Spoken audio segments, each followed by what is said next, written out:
Welcome. This is Kingston's annual town meeting preview. I'm Janet Wallace, Moderator, and with me today is Mary MacKinnon, Chairman of the Finance Committee. Good morning. Thank you for coming. Kingston's town meeting will be held at the Kingston Intermediate School on June 11th, 2016 at 9 a.m.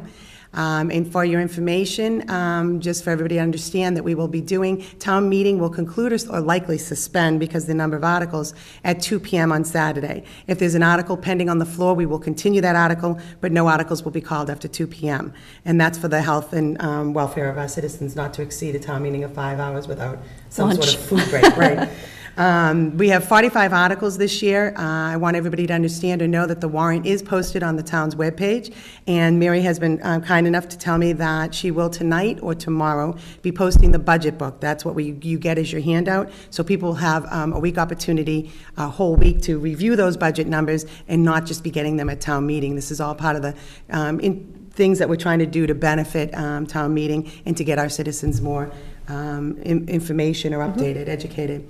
We also anticipate that there will be daycare that is being supported by the Kingston Library. Wonderful. We will know whether or not that is fully in place probably by Tuesday. The Recreation Commission has agreed to do a mass email, so if you're on their list, you'll get the email to notify you that the daycare will be in place. This will view on cable, YouTube, and I think a few other surprises for us that Dave has indicated. Now, jumping right in, Article 1 is just the acceptance of the annual reports that we do every year, and those are from all of the departments. Article 2 is the reestablishing the revolving funds, and what those revolving funds are this year is the Recreation Commission programs, and those will not exceed $295,000. The building department inspectors is $75,000, senior center programs of $50,000, and the Adams Center programs of $50,000. Those are just to fund those pots in order for, as people pay to participate in these activities or to have inspections done, and then they will be refunded. So it's kind of just a flow. That is Board of Selectmen and Finance Committee approval. Article 3 is our equipment purchases. We have an annual article to fund equipment purchases. This year we have, for the fire department, number 1 is training simulators for teaching our firefighters to forcibly enter using existing tools that they carry currently in their fire apparatus. That's $7,360. Number 2 is the fire department is the ballistic helmets. This is to fund the second and final phase of active shooter situations, armor kits to allow our firefighters to be able to go in and be deployed in active shooter situations to help provide people with medical needs. That is going to be $3,000. Number 3 is the headsets and microphones that go on those ballistic helmets, and that's an additional $3,000. Number 4 is the police department. I regret to tell us all that our favorite canine dog, Oliver, is retiring. Oliver's done 8.5 years of service, which is a very long time for a service dog. So to replace him, that will be $8,500. And we obviously thank Oliver. Number 5 is the police department will be the canine gear. The canine officer needs to have indoor-outdoor kennels, electric collars, harnesses, and other dog equipment in order to provide safely for these for our canine dogs to be in his home, and that will also include Oliver will remain there with him. Right. $4,700. Police department, number 6 is the Semlock ammunition. It's the training ammunition for our Kingston police officers to stay current in all the training that they need for our Southeastern Mass Law Enforcement Council, which is basically the SWAT team. That's $900. 7 is schools, network and IT update. This is to implement the school-wide technology and network upgrades, including wireless capabilities at KES and KIS. $90,000. As we know, technology costs and... Actually, on this one, I just wanted to add that this is the town share. There is an E-rate program that the schools are enrolled in, and this would be the town's contribution to do an entire KES, KIS network upgrade, and they stand to receive about $150,000 in addition to this from the E-rate program in order to completely upgrade and add wireless capabilities and other components in those 2 schools. And that's fantastic, especially allowing our students to come up to today's current technology, which is important for them to be trained on and use in their own lives. Number 8 is the Recreation Commission, and this is the funding to implement the property management program for the Opachinski and Reed Center, and that's $25,000. And then the last is the 9 is recreation, is the Reed Center heating system. That's to install ductless mini split Systems for heating and cooling in the Reed Center as well, $11,062, for a total of $153,522, and that has Board of Selectmen and Finance Committee approval. Article 4 is our annual Sampson Fund. These are the annual appropriations from the Elizabeth B. Sampson Fund and Memorial Sampson Fund. This year, we're very happy to dedicate these monies to. The first is to the Adams Center for events for $1,500. The second is the Jones River Village Historical Society for the Loom Room at the Bradford House, $2,500. The third is the Jones River Historical Society for the Bradford House for the Stone Path, and that's $2,500. Number 4 is the Kingston Fire Department for our annual Luminaries event, and that's $2,500. Number 5 is the Kingston Police Department, and that's our annual National Night Out, $5,000. Number 6 is the Kingston Recreation Department for what has now become our annual Grays Beach movie. I was happy to see this one. Yes, $5,000. That's become quite a great event for all of them. On that one, I was told that that would cover the expenses of approximately 3 movie showings during the course of the summer. Oh, that's going to be fun. Yeah. I went to one last year. Article 7 is the Kingston Board of Selectmen, is the number is the Memorial Day Parade for $3,500, for a total this year of $22,500. They were a little bit more limited this year, or we were the Elizabeth Fund Committee, because of obviously interest rates and other things are not as high as they used to be. So that has both Board of Selectmen and Finance Committee approval. Article 5 is the annual article for the Renewable Energy Enterprise Fund. This is the budget for the Town Land Renewable Energy Enterprise Fund. It's $675,000. It is up about $50,000 from last year.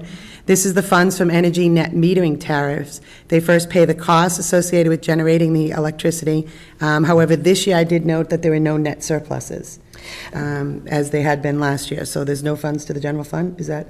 There will be, but for presentation purposes, we're not including it in here. But I also want to point out on this one that there is some funding allocated to a solar line. What you'll see later on in the warrant is that there's 2 articles in order to start the process of having a solar array constructed here in the town of Kingston, from which we expect to receive some additional revenues. So we have included it in the budget for the renewable energy and that's enterprise. The increased sums. Okay, that's great. Okay, so when we get to that, you can explain that how solar arrays have the personal property tax issues. Correct. Okay. That's Board of Selectmen and Finance Committee approval. Article 6 is the annual article. It's for the Grant and Loan Opportunity Funds. So it's the Renewable Energy Enterprise Fund surplus revenues to the Grant and Loan Opportunity. 25% of the funds go to the Grant and Loan Opportunity Fund, and that is, this year, from the revenues, is $35,044. And I noticed that's a little bit, about $100 up from last year. Right. And the Grant and Loan Opportunity Fund grants for renewable energy improvements or energy conservation improvements on privately owned property. So again, it's keeping with the green energy that we are here in the town of Kingston. That has Board of Selectmen and Finance Committee approval. It actually does not. Oh, I'm sorry, that's right, Finance Committee is not has not voted not favorable on that. Right, so can I explain Yes. that? Okay, so the grant program is a fantastic program. It offers homeowners here in the town of Kingston the ability to apply for up to $1,000 grant in a given year. So if you're doing an energy improvement to your home, whether it's solar panels, a new roof, energy efficient windows, doors, appliances, etc., you can apply to have for grant funding, and the committee will review it and offer grants up to $1,000 per resident, which is fantastic. So for the past couple of years, the town has taken the 25% that's available and allocated it to the grant program. And to date, we've funded into that grant program about $63,000 that's available for residents to apply for. What has happened in the past 2 years is that we've only had about 8 to 10 residents per year who are receiving the grants. So over the course of the last 2 years, we've spent about $13,000 in grant awards, which leaves about $50,000 available for grant funding. And we would love to see a lot more residents apply for those grants and take advantage of it. But for this year, what the Finance Committee evaluated and what we wanted to talk about at town meeting was the potential for taking the funds just this year and instead instead of allocating them to the grant program, because there's already a healthy balance of $50,000, that we then set up a different fund for town renewable energy projects and start to build up a kitty, if you will, in order for the town to take on some renewable projects. For example, there's been some conversations about investigating solar canopies being installed in some of our parking lots and starting to generate some revenue from other renewable energy sources. So the Finance Committee wanted to simply propose to town meeting to consider this year diverting the funds into a capital reserve line for town projects instead of the grant funding. And will that happen under another article, or is that under the budget? No, so what will happen is, this kind of came up, the idea came up pretty late in the game. The language of the article says that the Board of Selectmen can establish it, so what we need to do is, we need to then evaluate whether that's going to require town meeting action for next year, or whether that's something the Board of Selectmen can do during the course of their normal business. Okay, great. And you'll have all of that information by the town meeting floor? We're hoping. Okay. So now moving on to Article 7, this is our annual article for the wastewater department budget. This year, again, it's online. You can review that. It's $3,669,289, and that has both Board of Selectmen and Finance Committee approval. The wastewater department annual article for the surplus wastewater revenues to purchase and replace SCADA equipment, it's SCADA, SCADA, yeah. Biofilters, pumps, collection system repairs, vehicle, and programs for $366,851. So this is the surplus revenue appropriation from the wastewater. That has Board of Selectmen favorable, for Finance Committee has not been favorable on that. Right, and what this does is, this article partially funds their capital plan items, and it also allocates surplus for any other expenses that may occur during the year. The only reason that the Finance Committee is unfavorable on this one is because it relates to the next article, which is Article 9. All right. And if we vote Article 8 at $366,000, then Article 9 would not have the option to even talk about funding Article 9 from wastewater surplus revenue. So it was simply to allow town meeting to have the option of discussing Article 9's funding source to determine whether the town was going to fund Article 9 or the wastewater enterprise fund would fund Article 9. So let's move right into Article 9 then, Correct. because we can cover that. Article 9 is the wastewater department treatment plan expansion consulting services. They're looking for $30,000 to fund the analysis to determine the return of investment for expanding the wastewater treatment plan for economic development in the town. We know that from the master plan and the Board of Selectmen, that's their goal, is to try to build economic development in order to try to build other means of financial income to the town. I know that they're proposing that this be funded from free cash as a town initiative to raise the economic development, and now that's what you're talking about, is that you're looking for that to come from the surplus revenue from wastewater. Right. The article had been put forth to be funded as a town initiative from the town's free cash. There had been some discussion from a number of parties over the course of the last couple of months that some folks felt that it should have been funded from the wastewater enterprise surplus revenue. So to give people the option to make that determination on Article 9, it affects the funding that's being voted in Article 8. Right. The Finance Committee is in support, in an overall fashion, in support of both articles. We are very much in favor of the return on investment study. Our unfavorable vote was simply related to the funding sources. Where the money comes from to fund it. Correct. And just so that everybody understands, a quick little sidebar here, that we do have enterprise funds, and the enterprise funds run independent from our town budget. So in other words, the wastewater is an enterprise fund, and the free cash, when we mention that, is actually under the town budget. Right. So you're the movers of the article looking for free cash coming from the town budget. You're saying you'd like it to come from the wastewater surplus. Right. Okay. And so that's just that, and that will be debated on the floor. Correct. Sure, will be absolutely. on the floor. And town meeting will make a decision. And that's the way it works. Yep. Article 10, wastewater department transfer for the 2016 reserve fund. The wastewater department was notified of a pending retirement. And what they did was they started training of an employee with this retiree prior to that retiree leaving. So they were cross-training, so they used some reserve funds in order to fund the cost of that training, and now they're looking to put that back into the reserve fund. Right. So that has Board of Selectmen and Finance Committee favorable action. And it was a good pickup on the wastewater to jump in on that training. Right. The water department, at Article 11, is the water department enterprise fund. It's their regular budget, it's their annual budget, and this is $1,568,579, and that has the Board of Selectmen and Finance Committee approval. Right. Again, ladies and gentlemen, this is that type of enterprise fund that operates separate from the, and it's just to allow that, that portion of the town to operate freely and to have its own budgetary, but also restrictions on top of that as well. Right. They're self-sustaining. So what they take in for user rates is what they use to cover their costs, correct? Article 12 is the annual article to use the surplus revenues of the Water Department, surplus revenues for appropriations. And this year it's $545,000, and that is to repair the water main under the Elm Street Bridge, $250,000, a water system study of $75,000, a system upgrade of $120,000, and a new well site testing and permitting of $100,000. And I'm sure Mr. Koska will fill us in on the details of all of those. Right. This is essentially their capital plan. Right. Right. Board of Selectmen and Finance Committee have voted favorably. Right.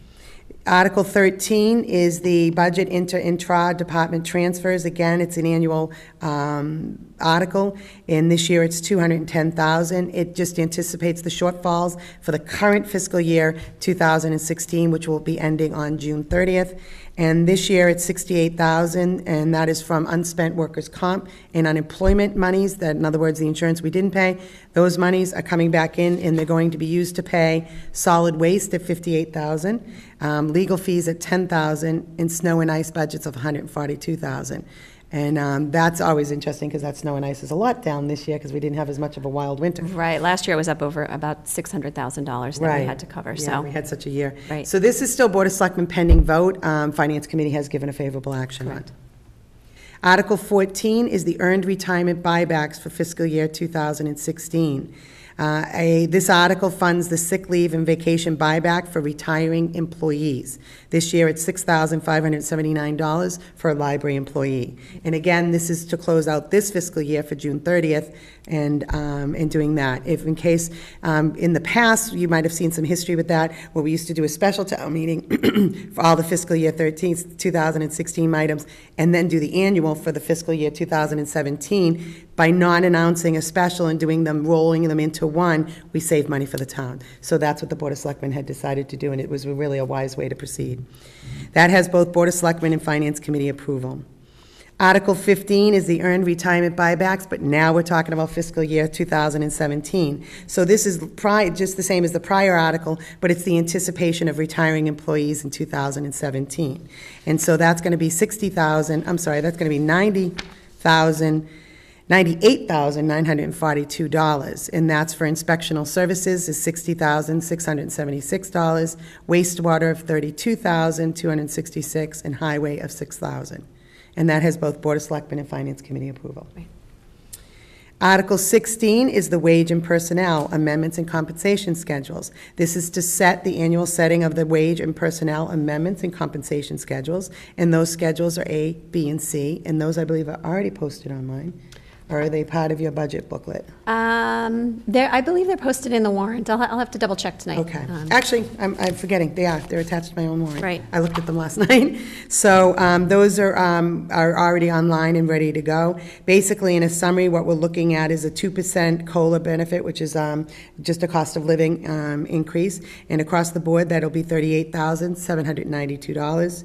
Animal inspector stipend, which is $3,417. Veteran agents administrative assistant, $6,854. Then we have the executive secretary stipends for wage and personnel, ZBA, and Finance Committee, and those total $3,423. Executive secretary stipend for the CPC, Community Preservation Commission, and that's $3,284. And then a 2% increase for stipends for the energy manager, assistant harbor master / shellfish warden, or constable now, veterans agent, and food inspector, and those are $773 for a total of $56,543. That's Board of Selectmen pending vote, and Finance Committee has voted favorable action. Right. The elected officials' compensation, which is Article 17, it's to set all of the elected officials' compensation. I will tell you that the Moderator, Board of Selectmen, Board of Health, Board of Assessors, Water Commission, Planning Board, and Sewer Commission are all remaining the same. The increases are in regard to the proposed collector, which is an increase of $5,182, treasurer, which is an increase of $29,597, but that's taking a position from a part-time to a full-time position, so that's the reason that is a significant sum, and then town clerk at $7,122. So the increases is $41,901, and that has Board of Selectmen pending vote, but Finance Committee favorable action. Correct. Article 18, which is the town clerk treasurer's salary, that was an article that was originally drafted and was going to go forward, but it's now been managed under the wage and personnel. I mean, under the elected officials' compensation. Right, so we don't need to take So any that will not be motion on that. moved. Correct. There'll be no movement on Article 18. Article 19 is our annual budget. This will be our fiscal 2017 budget. And the total budget this year, ladies and gentlemen, is $43 million, wouldn't it be nice? $43,299,946. And then I will tell you to see the budget online, and as I indicated earlier, Mary intends to post that this evening or tomorrow morning at the latest, and that will allow you over a week to be able to review the annual budget, look at all the numbers, look at all the different budgetary, the schedules and things that are attached to it that will give you some great information. Additionally, the credit rating report, which you're going to talk about, is also, you last year put that on. That's never been on the website before. Right. And you put the history of our credit rating, which everybody, that's important. So that's online as well for people to look at. So now I'm going to turn it over to Mary, if you can give us an overview of the fiscal 17 budget and fill us in on what's been going on. Absolutely. I'll give you a brief overview, and we'll talk more about it at town meeting. But in terms of the town's finances, the town is still in a very healthy financial position. We continue to maintain our AA+ credit rating from Standard & Poor's. We continue to have a very healthy free cash position. Our certified free cash this year was $2.4 million, which is a very healthy position. And we had approached the budget in terms of the Finance Committee. We had approached the budget with our usual conservatism, and our objective was to try to minimize the impacts of tax increases to the best extent possible, and help our residents maintain a sustainable budget and an affordable budget here in the town of Kingston. The Finance Committee's goals were to try to minimize the overall growth of the town budget to about 3.5%. What we saw last year with the FY16 budget and a 5.4% increase was not something that was sustainable, and we recognized that and really did our level best to make sure that we didn't see those kinds of increases this year. That's not to say that our departments don't need lots of things, and that's not to say that our departments haven't requested a lot of things. The budget packets that came to us last fall certainly had some significant increases. We were able to vet those out with a lot of boards, committees, and department heads to bring those requests down to what we felt was a more reasonable level. So what we're looking at here for FY17 is an overall 3.62% growth in our department's budgets. That represents approximately $1.4 million. Now, when you look at the budget sheets, you're going to see that the budget has grown $1.6 million. That additional $200,000 is attributable to the no fossil fuels turbines operation, basically the non-town net metering. So what happens is, because that runs through the general fund, our numbers are inflated, but when we look at the budget and we look at just town-controlled departments, we back that out in order to come up with our percentages. So that's why I'm talking about a 3.6% increase. So of the $1.4 million that our budget had grown this year, there were 4 significant drivers that contributed to that increase. And because of that, we are not necessarily able to do some other things in town. So let me talk about the 4 that we have. Employee benefits. Employee benefits went up $490,000 over last year, which is incredibly significant. The reason that budget went up so dramatically is that over the course of the last 3 years, the Plymouth County Mayflower Health Group had offered or had implemented a 0% increase for communities. So for the last 3 years, we have not had a rate increase on our health insurance for the 38 or 39 municipalities that are part of that consortium. The problem is that you can't continue with a 0% increase forever. So the Plymouth County Mayflower Health Group is now catching up with those decisions from prior years. So what we saw was a 15% increase in health insurance this year. Very dramatic. And we have to remember that it affects not only the town budget, but it also affects all of the employees here in the town of Kingston who are enrolled in those health programs. All of our teachers, all of our town employees, they're also seeing that 15% increase in their premiums that they pay each month. So it's had a significant impact. So unfortunately, that's taken up $490,000 of the FY17 budget, that increase. We've also had some increases in the police department and the fire department. So the police department budget's gone up in personal services about $100,000, a little bit more than that. That represents a couple of things. There was some collective bargaining agreement increases that we're now seeing the impact of this year in salaries. It also includes the funding of a full-time dispatcher. So this will increase the headcount for the dispatching staff over at the police department and bring them from 6 full-time dispatchers to 7, which we've heard the police chief talk about the priority need for bringing on another dispatcher. And some of that dealt with overtime, right?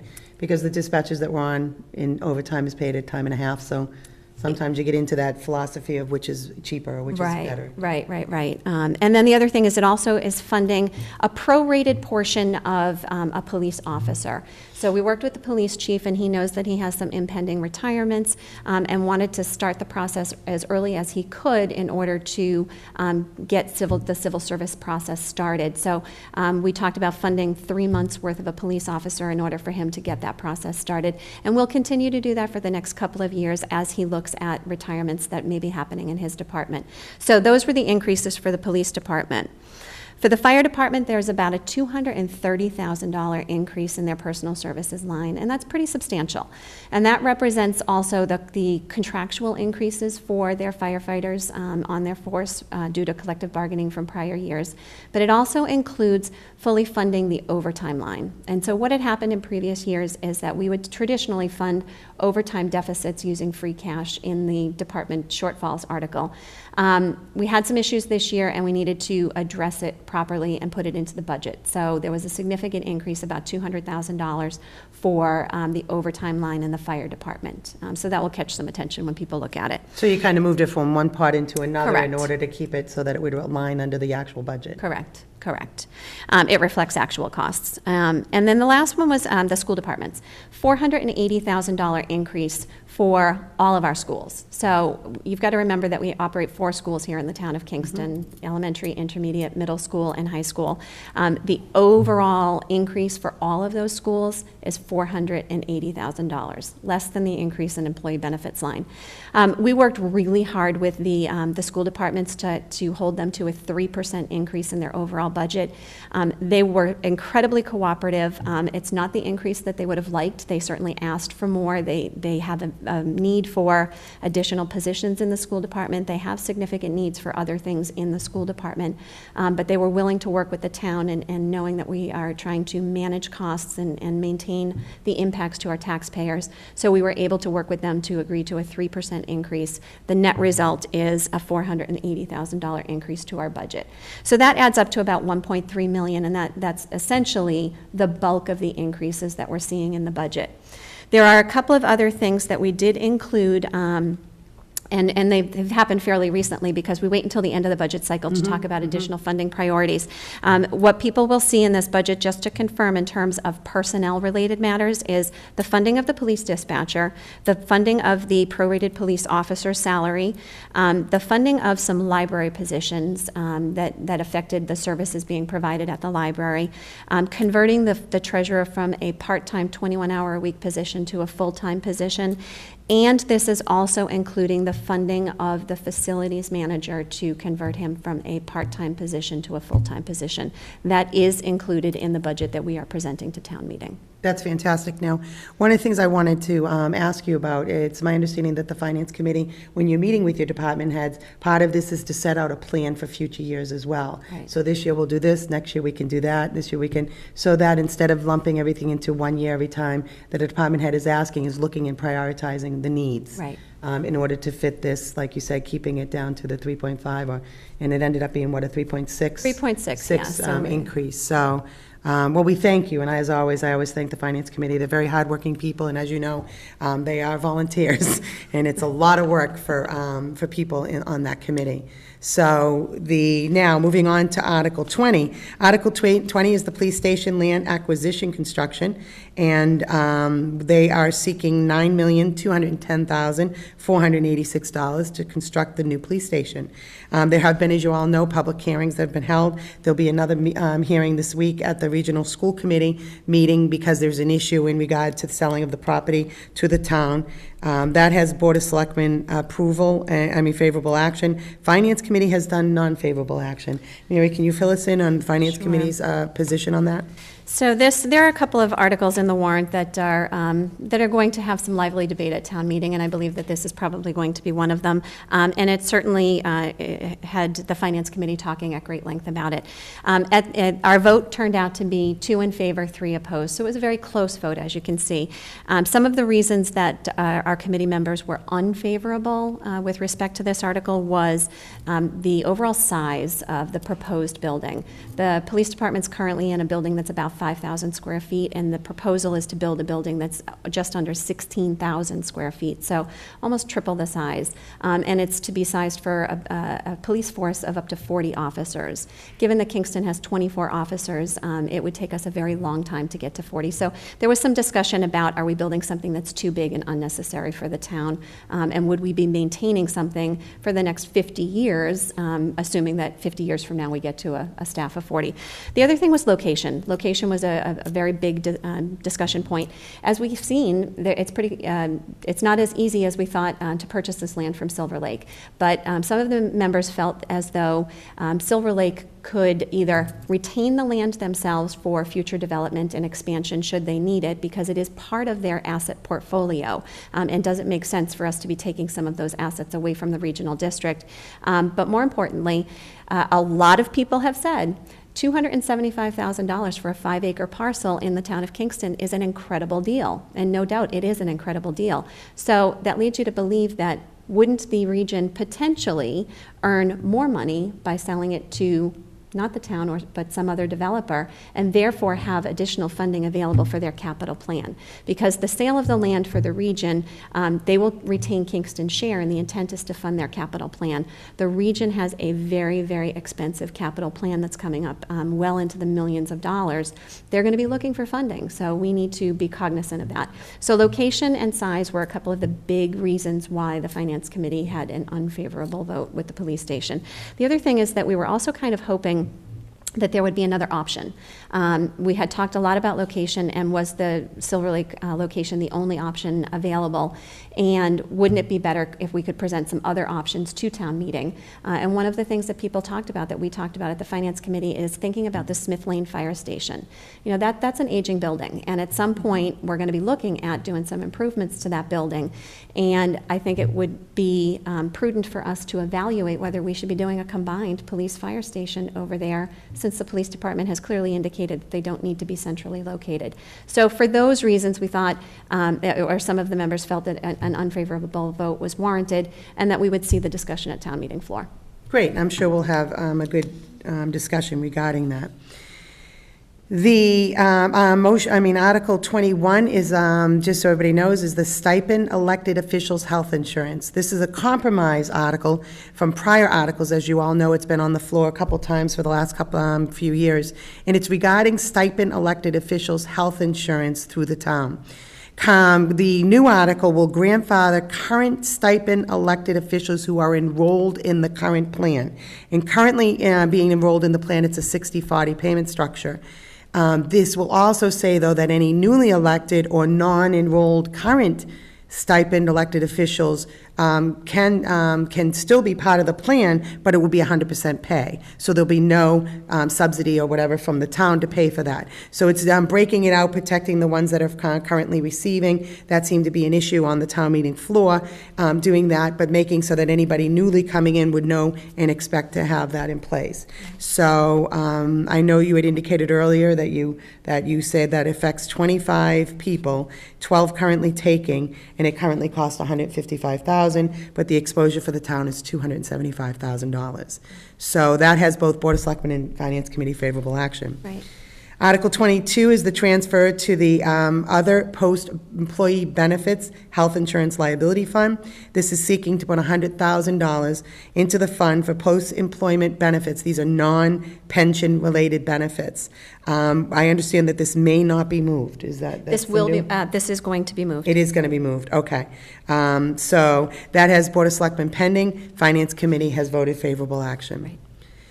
Article 23 is the transfer to the stabilization fund. This is to take $200,000 and put it in our free cash, and reminding everyone the free cash is what is basically the town savings plan. That has Board of Selectmen and Finance Committee approval. Right.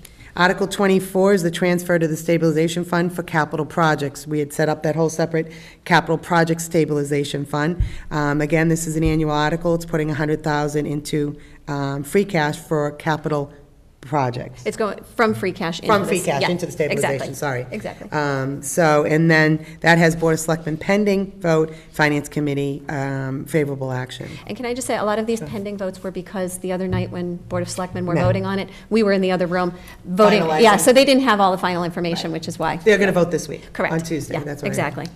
Article 25 is the transfer of the meals tax surplus revenue to the stabilization fund for capital projects. This is $248,807 that has been part of this, our town's meal tax, and that's transferred again to the stabilization fund for capital projects. Board of Selectmen and Finance Committee favorable action. That ended up being a wonderful financing revenue source for us. Can you imagine that, 0.75% of, is the tax that's levied, and we're generating $250,000 a year? Wonderful, yeah. Wow. It makes you say, wow, we Wow. eat out a lot. Article 26, Chapter 90 funds. This is our annual money transferred from the state into the town for our streets. Board of Selectmen and Finance Committee, favorable action. It's to accept and approve free money. Article 27 in Community Preservation Committee Administrative Budget. This is the annual CPC administrative budget. It has maximum of 5% of the revenue. This year it's $12,598. And that's Board of Selectmen and Finance Committee, favorable action. Right. Article 28, Community Preservation Fund Appropriations. This is the annual CPC article that allocates the CPC funds into the three buckets, into open space, historic resources, and community housing. Each bucket will get $25,197.22 for a total being financed of $75,591.66. That has the Board of Selectmen and Finance Committee favorable action. Again, it's our annual. We have to do it in order to put them into the specific areas. Article 29 is the CPC fund application. This is the first CPC application, and it's actually the only one this year. Right. Well, no, there's the other minimum one. This is $24,774 for the off-leash dog area on the capped landfill. And Mary had indicated to me earlier today that this represents 10% of the total cost of the off-leash dog area. 90% is from a grant from the Stanton Fund. So that's going to cost the town $24,774, and the other 90% of that will be paid by the Stanton Fund. And that has Board of Selectmen pending, but Finance Committee and CPC favorable action. Right.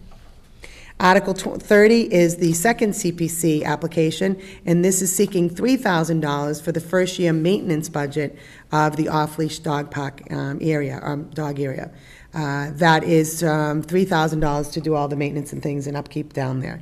And that is Board of Selectmen pending, Finance Committee, and CPC favorable action. Article 31 is the capital equipment and project funding. This is the annual capital equipment project funding, and it's for $716,100 to fund 12 different projects. Mary, do you want to just cover this one maybe pretty quickly? Sure. Right. I'll just rattle off what's in here. Police Department, purchase of 2 patrol cars, $100,000. Police Department canine vehicle replacement, $50,000. Ambulance, we are proposing to replace both ambulances with a lease program. This $200,000 represents the down payment. Following that, there will be 3 annual payments of $132,000 and some change. And at the end of the lease, the town will own those 2 ambulances. This is a little out of the ordinary. We don't tend to purchase both ambulances at the same time. We like to stagger the purchase, but the fire chief and the deputy fire chief will be available at town meeting to explain the circumstances under which the Finance Committee and the Capital Planning Committee both voted favorable to proceed with this purchase. $45,000 to replace a generator at the Smith Lane Fire Station. It is crazy how old this thing is, and it was refurbished back in 1973, so it needs to be replaced. $55,000 for a generator at the Highway Barn. $64,000 to refurbish a dump truck and sander at the Streets, Trees, and Parks Department. $32,000 to replace the SUV that is for use by the Highway Superintendent. $40,000 for the replacement of a Ford F-350 with a plow for the Highway Department. $70,000 to replace one of the 2 compactors located at the transfer station. $40,000 for the Recreation Department to renovate and improve some significant safety issues over at the basketball courts for the Reed Center and the Grays Beach Park. One of them is apparently being held together with duct tape at this time. Yeah. $20,000 for the purpose of purchasing a covered awning for the senior center to cover a part of the sidewalk that has some pretty hazardous conditions when there's snow and ice accumulating over there, and we want to make sure that we have safe conditions for people to use that facility. So that would be an awning for the side of the senior center. $35,000 for the purchase of a pickup truck for the harbor master, and that is to perform rescue missions, to move equipment back and forth out of the Adena and Grays Beach to check on shellfish beds. Right now, and historically, the harbor master has had to use his own pickup truck, and the town, and there's some issues associated with that. So this will actually not be purchased out of general fund monies. It will be purchased out of the Waterways Improvement Fund. So people who use the waterfront pay more. They're going to be funding the equipment that's going to be used. Exactly, Great. Exactly. So those are essentially the 12 items that are on the capital plan. And that has Board of Selectmen, Finance Committee, and Capital Planning Committee of favorable action. The Article 32 is the non-binding question regarding pay-as-you-throw trash disposal. Board of Selectmen is seeking town meeting's opinion to assist them in considering a new system for disposal of trash at the transfer station. This is the pay-as-you-throw. It's been on public hearings. It's been in the newspaper. So I expect that will be debated on the floor. That has Board of Selectmen pending, but Finance Committee has voted unfavorable on that. That's true.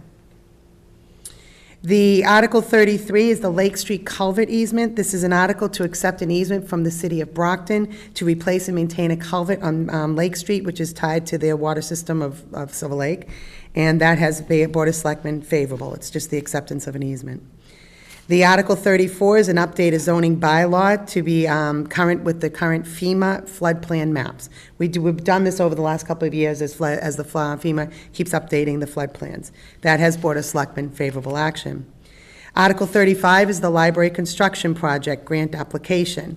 This is to authorize the town to apply for and accept and expend grant that would cover 42.4% of the cost of building a new library. So that's close to a 50% cost. So this is to give the Board of Selectmen authority and approval to do that. This has both Board of Selectmen and Finance Committee favorable action. Right, but this is just to apply for the grant. Just to apply for the grant. This is not forward. The construction. Correct. And this is just, again, to try to get free money to assist with the construction costs. Article 36 is the establishment of the Jones River Restoration Fund. This is to establish a new fund with the town of Kingston, and it will be known as the Jones River Restoration Fund, and to appropriate $125,000 to that fund to assist with the future removal of the Elm Street Dam. This has both Board of Selectmen and Finance Committee favorable action. Right. On this one, though, the removal of the Elm Street Dam, the cost of that project is over $700,000. Right. So you're basically spreading this out as the theme of this. No, actually, what this is in order for the Jones River group to apply for grants, and there's federal grants available from NOAA and other organizations, they believe that they're going to be able to receive $500,000 to $600,000 worth of grant money, but there would be a town match component. So this represents the town match. The project will not go forward if they don't receive the grant funds that will cover the remaining costs. We've been assured that they will, the groups will not be coming back to the town to request additional funds over and above the $125,000 to proceed with the removal. And I know the next question will be is if they don't get the grant money, will this money be able to go back into the budget? It will. Okay. It will. The Article 37 is the wireless communication facilities lease. It's an article to renew the expiring cell tower lease for the Opachinski Athletic Field Complex. So it's just renewal of a current lease. Board of Selectmen, favorable action. Article 38 is the tax agreement for 20 Elizabeth Drive. I'm going to do that also in conjunction with Article 39, which is addressing for 25 Elizabeth Drive. Okay. And this article is to approve a pilot agreement for both 20 Elizabeth Drive and 25 Elizabeth Drive. This is Article 38 and 39, to set a 20-year equal payment of personal property tax for solar panels on personal property. For everybody to understand, solar panels are subject to a personal property tax, and this is what you were talking about earlier. So to make it easier to finance it, to set that personal property tax to be the same over the 20 years instead of being to decline, because clearly the value at the beginning and then it goes down. Right. So I know it has Board of Selectmen and Finance Committee approval. Can you tell us why this will be a good thing for the town? Well, first of all, it's a great thing for the town because it brings in additional revenues, local receipts to the town, which is fantastic to help our budget. The pilot agreement, pilot stands for payment in lieu of taxes. This is a very typical vehicle that is used for projects like solar arrays because it's easier for the developers of these solar arrays to go get financing from financing companies if they have a consistent expenditure plan. So they've entered into, and this is to allow us to enter into an agreement to have a consistent payment schedule over the course of 20 years. We won't see those fluctuations. We'll have a consistent revenue stream to count on, but the vendor, the developer of this project will also be able to have a consistent expenditure to rely on as well. The town will receive both real estate taxes and personal property taxes on this program. We haven't seen final revenue estimates, but we're being told it's going to be, it'll be under $100,000, probably more likely $25,000 to $50,000 for additional revenues coming into the town. But that's per property, correct? For the whole array. Okay, for the whole array. But again, it's still a work in progress. We haven't seen a final financial plan, but that's what we're being told. But this is to start the process, and the Finance Committee is fully in favor and in support of developing additional revenue streams and businesses here in the town. Excellent. Article 40 is the amendment to the zoning bylaw to reduce minimum off-street parking requirements. That has Board of Selectmen pending approval. The Article 41 is the amendment to the general bylaws, Chapter 6, Public Peace and Safety, Article 2, Public Drinking. This is to amend the general bylaw to allow the public drinking on public property as sanctioned by the Board of Selectmen. This is actually coming forward for a couple of reasons, but one is for the Waterfront Festival that is held in August, and then eventually will be for the Kingston 2020 events that will be coming up as well. And again, it will be monitored and managed by the Board of Selectmen, so there won't be any public drinking on public property without the necessary licensure and permitting to occur. So again, that is Board of Selectmen favorable action. Article 42 is to disband the Permanent Building Committee. The functions of the committee, to disband the Permanent Building Committee's functions, of the committee have been assumed by the facilities manager. So the idea being is that the committee is no longer necessary. That has Board of Selectmen favorable action. Article 43 is to disband the Audit Committee. And this, the committee has not met in several years, and the town engages a firm to do independent professional audits of the town books and budgets. So as a need, the need for the Audit Committee is really not necessary, and I understand that they really haven't met. So this again has Board of Selectmen approval. The Article 44 is the petition article to rezone Basler's Lane from residential 20 to commercial district, and that has Board of Selectmen pending vote. And our last article, but not least, is the petition article to rezone previously publicly owned buildings for specific uses. So taking a previously owned public building and allowing it to be used for business or professional offices, artist studios, galleries, and with a combination of residential use with those, conversion into 4 residential dwelling units, or modest, reasonably scaled restaurant where food and beverages are consumed or offered for consumption off premises with no drive-through, no window services, and which may be used primarily or in combination with a residential use. So that has Board of Selectmen pending. That's the one, I believe, again, these are both petition articles. That is the one that's not 100% focused on, but is about Town Hall. The old town hall. The old town hall, Yeah. and getting that to be used, so. Yeah, this one actually sounded great to me. I heard that they were contemplating opening a coffee shop in the lower level of the old town hall, and that's what this would help address. Oh, that's great, yeah. Yeah, I mean, that sounds great. It's always great to use any of our publicly owned buildings in any way possible to keep them. A lot of them are grand old buildings, and we hate to see them go. So that wraps up our Kingston's annual town meeting preview, and I want to thank Mary. Anything else you want to offer up before we close? No, I just hope to see a large number of people join Yes. us at town meeting, and it's always exciting to go through the town business. And it's very hard this year because we know the meeting is on June 11th. It's late in the year. We've got graduations, we have sporting events and other things, but we need you there for town business. So please come, please vote, have your vote counted, and have your word heard. Right. Thank you very much. Thank you.